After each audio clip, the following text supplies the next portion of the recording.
video, we will take a quick look at the Triggre Designer. The first thing you will see is the dashboard. Using the links on the dashboard, you can easily visit your application in the lab or on main, or go to the Triggre Academy if you have a creator subscription. To get started with designing your application, click on Design. Let's start with data. Here, you can design which data your application should store. In this example, the application can store users, alerts, hour registrations, projects, and tasks. When we click Task, we can see which properties can be stored for each task.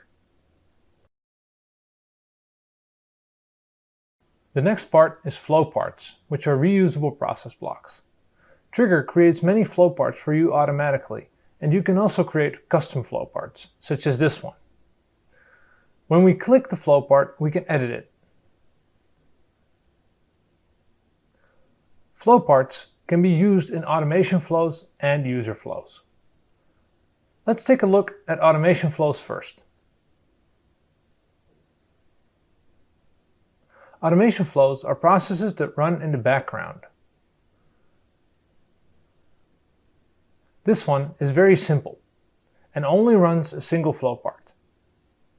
You can, however, make very extensive automation flows to support very complex business processes.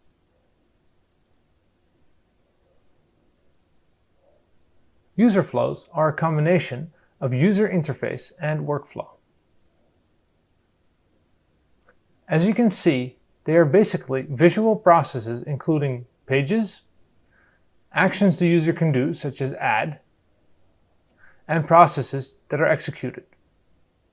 Again, you can make these as extensive as you like, including using decisions to make very advanced workflow solutions. Lastly, at Appearance, you manage the menu structure of your application. The menu items here are your user flows. That's all there is to designing an application using Triggre.